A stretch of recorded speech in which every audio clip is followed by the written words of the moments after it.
Olá a todos, sejam muito bem-vindos ao Valores do Esporte. Hoje nós vamos falar sobre o sonho olímpico. Tudo bom, professor? Tudo bem, Magali? Tudo bem. Todo atleta, ou quase todo, já sonhou em chegar nos Jogos Olímpicos, né, professor? Eu acredito que sim, a maioria tem essa referência.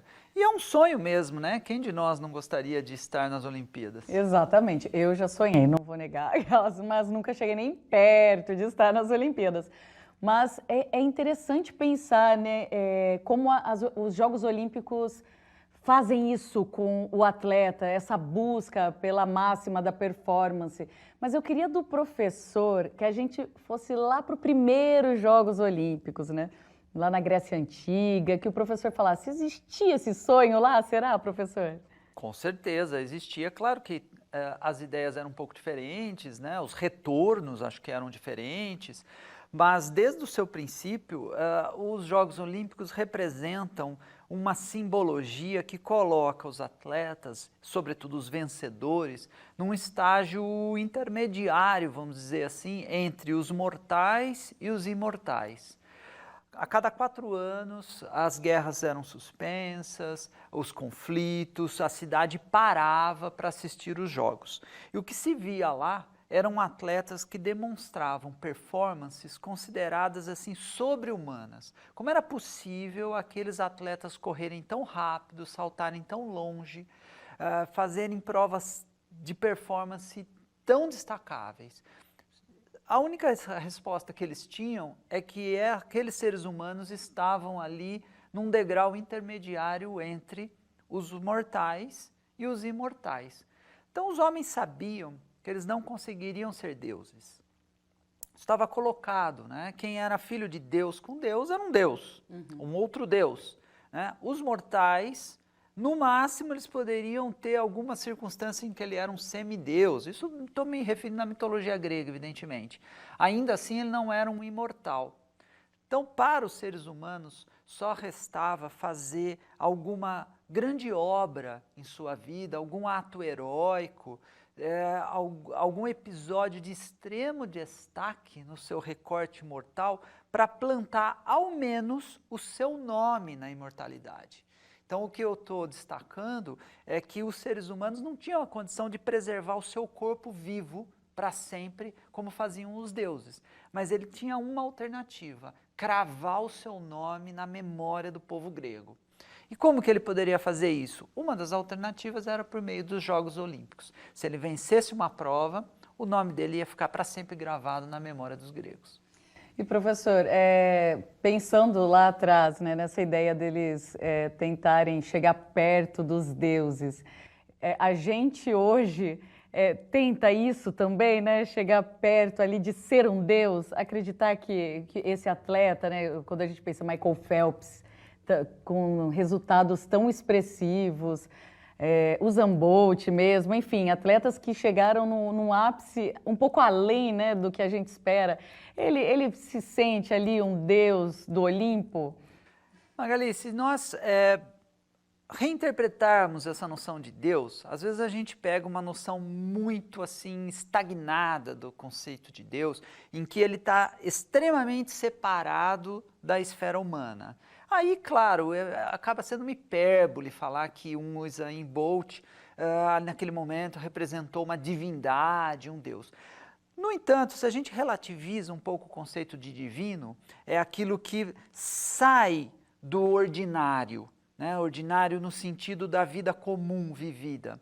Quando o Usain Bolt vence aquela prova famosa dos 100 metros rasos e olha para trás, sabe, faz aquele gesto que ficou marcado na memória do esporte, em que ele vence com aparente facilidade, ainda olha para trás, como quem diz assim, deixa eu ver os mortais vindo atrás de mim.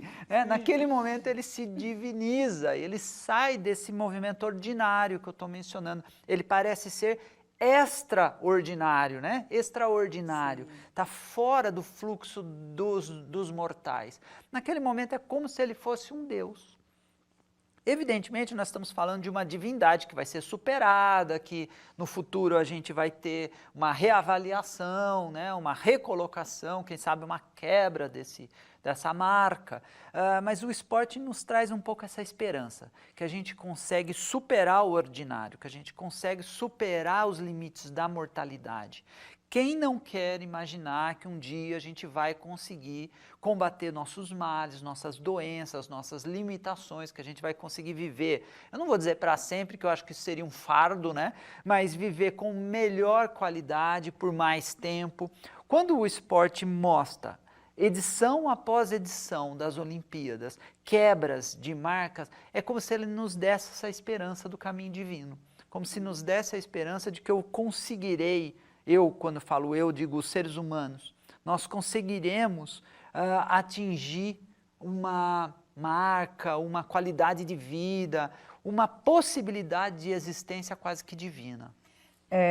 A gente aqui no Brasil, né, apesar de ter esportes que a gente consegue resultados expressivos, medalhas, enfim, e bastante modalidades, mas tem também algumas modalidades que acaba o atleta indo só para participar, né? Não só, né? Que do jeito que fala só parece que é diminuindo, longe disso, porque chegar até lá é um processo muito difícil. Às vezes o pessoal acha que, ai, nossa, foi lá para não fazer nada. Não, só de estar lá, né? De chegar, conseguir esse índice, não é para qualquer atleta. Tem vários atletas que tentam chegar até aquele lugar. Nesse quesito, né, professor, eu acredito que, voltando lá para os Jogos da Grécia Antiga, os atletas que estavam lá, eles já eram um pouquinho já acima dos mortais, a gente pode entender assim? Com certeza, Magali. Olha, eu vou contar uma história que acho que ilustra bem o que você está querendo dizer. Você tem toda a razão quando você menciona que a gente não pode limitar a ideia de divindade, de extraordinário, como eu mobilizei aqui na fala anterior, apenas para o vencedor. Só estar nos jogos já é uma grande honra. E, lembrando dos jogos da antiguidade, que você chama na sua pergunta, quando os atletas chegavam na Vila Olímpica, quando essa Vila Olímpica era murada, tinha um muro, né? E um portão de entrada, eles quebravam o muro para os atletas entrarem por uma entrada particular. Acreditava-se que eles não poderiam entrar no mesmo portão dos cidadãos comuns.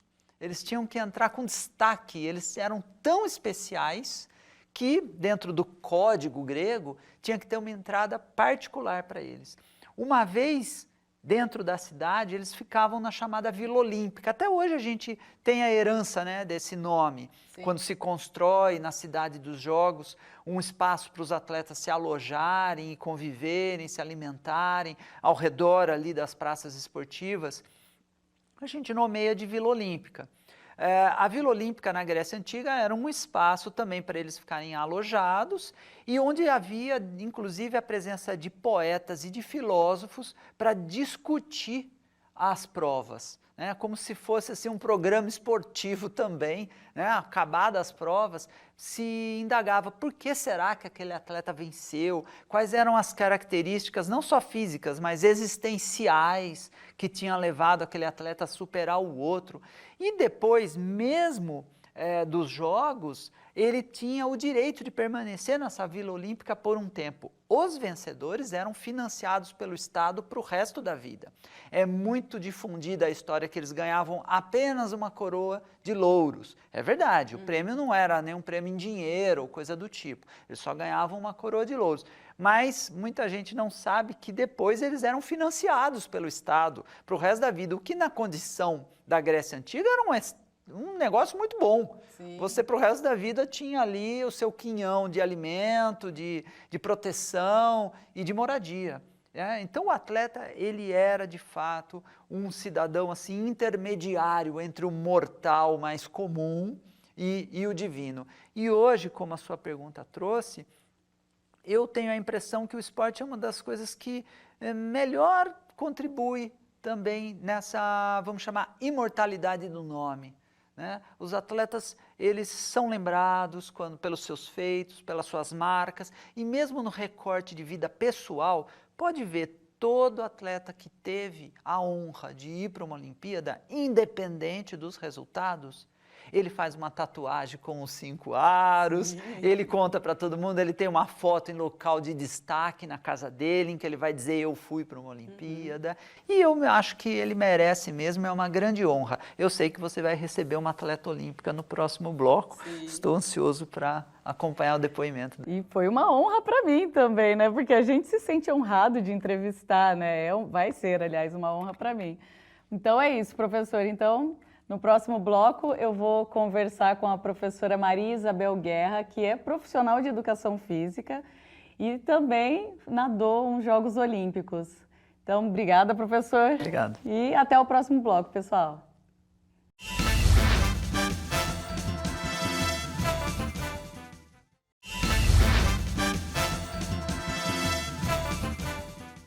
Estamos de volta com Valores do Esporte e agora vou entrevistar a nadadora olímpica, profissional de educação física, Maria Isabel Guerra. Tudo bom, Bel? Eu agradeço muito também o convite, fiquei muito feliz. Bel, eu gostaria que você contasse para a gente como que foi sua trajetória até chegar nos Jogos Olímpicos. Eu sou de Mococa, né? A minha vida esportiva, também na natação, a maior parte do tempo foi em Mococa. Eu comecei bem cedo com a natação, eu sou a quinta de 6 irmãos, então todos nadavam. E cidade pequena, o lugar que a gente ia mesmo todos os dias era o clube, onde todo mundo se encontrava. E esporte sempre fez parte da vida, porque minha mãe é professora de educação física.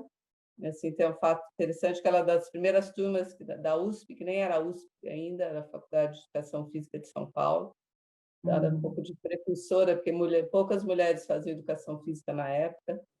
E ela foi trabalhar em Mococa, escolheu, né, a cadeira dela no estado, em Mococa. Então, a gente sempre viveu mesmo cercada de esporte, meus irmãos, e comecei só a nadar sempre. Meus irmãos faziam todos os esportes, eu não, só nadei a vida inteira.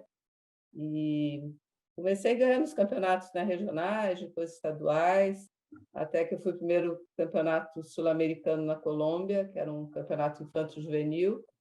Isso que me incentivou a querer continuar, porque sempre tem essa coisa, né, de amigos, viagens e conhecer novos países, novos lugares. Então, acho que o meu foco, né, além do esporte em si, era viajar, conhecer. Sempre pensei muito nisso. E depois desse sul-americano, eu comecei a ter melhores resultados, bati meu primeiro recorde, né, brasileiro, num campeonato brasileiro no Recife, que ainda tinha campeonato brasileiro interestadual. E eu tinha 13 anos, eu ganhei uma prova, né, de todos os adultos da época, que era uma prova de 200 peitos. Foi meu primeiro, assim, grande vitória na natação, foi nesse campeonato brasileiro que eu ganhei uma prova de peito.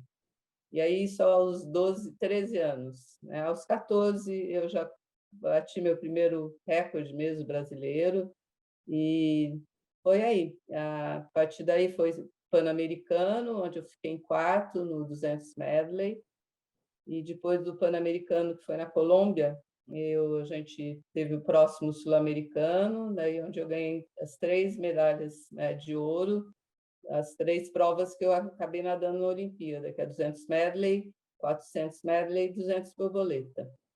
E depois desse sul-americano teve a eliminatória para Munique, né? Que a gente teve que participar, apesar do sul-americano, a gente tinha que participar de novo de uma eliminatória. Daí eu voltei a quebrar esses 3 recordes, e isso aí já tinha, né, 16 anos na época. E quando fui para a Olimpíada, voltei a bater o recorde de 200 medley, mas ainda muito distante, né, das americanas, das alemãs, que já começavam a aparecer, né? E hoje a gente sabe que teve muito doping naquela fase, né? Principalmente com as nadadoras alemãs, então era muito longe da gente, né? Minha sensação é que a gente já saía daqui com aquele espírito, vou para participar, né? Não vou conseguir fazer nada. Isso era muito frustrante, né, na época. Isso deu assim, um choque mesmo, né, de realidade quando a gente chega na Olimpíada e vê que a gente está alguns anos atrás. E naquela época a gente estava mesmo, até em termos de tudo, né, de treino, de condições de treinamento, né? A gente não tinha uma piscina de 50 metros aquecida no Brasil na época. né? Para chegar em Munique, eu treinei muito no frio, né? Em Mococa, a piscina não era aquecida, e em junho eu lembro que assim, ou pouco a gente conseguia treinar, né? Depois, quando eu me juntei à seleção em julho, daí sim que a gente foi treinar em piscinas mais aquecidas e em lugares mais quentes, como a gente acabou indo para a Bahia treinar, que era o único lugar que tinha piscinas de 50 que tinha uma temperatura razoável para treino. A gente passou um mês na Bahia treinando. Então, tudo isso foi uma experiência incrível, né? Eu acho que eu não estava muito nem preparada, né, para aquela coisa da grandiosidade da Olimpíada, né? Saída de Mococa, uma cidade pequena, né? A gente chega um pouco a ficar um pouco assustada mesmo, Uhum. né? Porque não tinha tanta mídia, a gente não sabia tanto das coisas, tinha só 17 anos, né? Muito bacana, mas ao mesmo tempo um pouco assustador na época. E quando você conseguiu a vaga, Bel, como que foi para você? Existiu algum tipo de patrocínio? Família ajudou? Como que foi esse lado também financeiro, além da participação? O que que acontecia na época? Não tinha patrocínio, nem podia ter, né? Porque a gente estava numa época onde o esporte era amador mesmo, você não podia fazer propaganda nenhuma. Eu lembro quando eu estava treinando uma época lá no DEF, na Água Branca, veio o pessoal de uma marca de relógio pedindo para a gente. Eles queriam filmar, não ia nem aparecer nome, nem crédito, e a gente foi proibida, a gente não podia aparecer com marca nenhuma, né? Com coisa nenhuma. Então, assim, que a gente tinha? A seleção, na época era CBD, né? Nem tinha CBDA. A CBD bancava tudo, né? Bancava as viagens, a estadia, e fora isso eu tive apoio da minha família, né? Na época meus pais, tal, e o meu clube, né? E assim, a Mococa, que é uma cidade pequena, tinha até assim, quando eu fui classificada, fizeram uma festa, né? Recebida no clube, a cidade parou. Quando eu voltei da Olimpíada, teve desfile de carro aberto. Então, assim, bem diferente, né? Assim, na época. Mas em questões financeiras, não, a gente era a, a família mesmo que ajudava em tudo, e também a CBD mesmo, na época CBD, Confederação Brasileira de Esportes mesmo. Então, nada de patrocínio, não ganhava-se nada, né? Nem um tostão para nadar, nem podia, né? Bel, me conta, depois dos Jogos Olímpicos, da sua participação, você como uma atleta olímpica, na sua vida profissional, houve alguma diferença ou não necessariamente? Eu acho que existiu sim, porque ainda hoje a gente sabe que isso até é um pouco errado, né? Ah, você é nadador, então você vai ser uma ótima profissional, você vai dar aula, etc. e tal. E isso ajudou, por exemplo, eu trabalhei na PUC, né, durante muitos anos, e na época não tinha assim esses concursos que tem hoje de títulos e tal. Na época eu simplesmente me formei, fiquei um ano nos Estados Unidos. Quando eu voltei, eu fui convidada para o meu professor, na época, né, Edson Naduto, para ser assistente dele na PUC. Então, era bem convite. Então, e esse convite, com certeza, foi porque eu era uma grande nadadora, não tinha nem sido testada como uma grande professora, ou se eu ia ser uma professora ou não, entendeu? Então, isso me deu um empurrão bem grande, principalmente na minha carreira como professora universitária e tal. Hoje isso não teria, né, acontecido. Então, também eram épocas diferentes, né, em todos os aspectos, né? Então, e assim, foi uma coisa meio automática eu ir para a área da natação mesmo, né? Assim, nem titubeei, né? O que eu vou fazer com a minha vida? Não, eu vou trabalhar com natação. Na época eu queria ser até uma treinadora, mas sabe como é ser treinador no Brasil? E eu fiquei pensando, nos clubes no Brasil você começa, daqui a pouco não tem dinheiro, acaba, nananã. Então eu trabalhei em alguns clubes aqui em Campinas, mas preferi ficar na universidade, principalmente pela segurança, e foi um trabalho que eu acabei gostando muito, né? De passar um pouco da minha experiência, né? Não só como atleta, mas acho que isso ajudou bastante. Bel, para fechar, qual que é a relação que você faz do atleta hoje, profissional, diferente da sua época que era amador, que não tinha patrocínio, não tinha merchan, nada. Qual que é a relação que você faz dos atletas hoje com a sua época?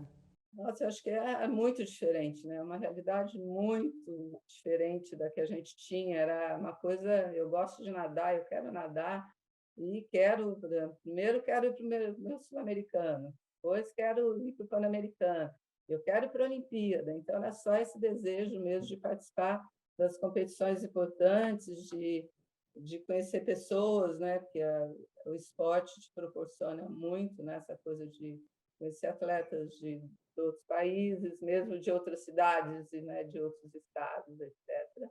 Então, essa coisa do encontro mesmo com as pessoas que amam o esporte que você também ama, e acho que nada além disso, né? Porque não tinha, né?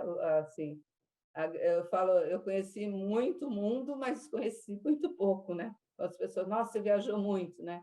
Viajei, mas conheci muito pouco, porque você conhecia as piscinas. Então, Uhum. assim, nossa, eu quero conhecer os países e tal. Na verdade, a realidade é que você queria era encontrar as pessoas e fazer o teu melhor e tentar quebrar um recorde mais do que, né, ganhar dinheiro. Não tinha isso nunca, nunca teve. Então, é muito diferente. Eu não consigo me imaginar hoje, né, nadando nas mesmas condições. E essa coisa do dinheiro é muito diferente. Era outro mundo, na verdade, né? Até a coisa da tecnologia, de tudo, né?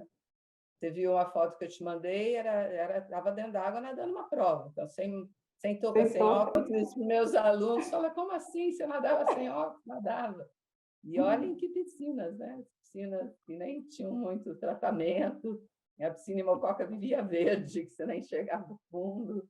Então, era muito louco, né? Muito diferente, muito, outra realidade totalmente diferente. Muito obrigada, Bel, pela sua participação, por ter aceitado o convite. Foi maravilhosa a sua entrevista e te espero numa próxima.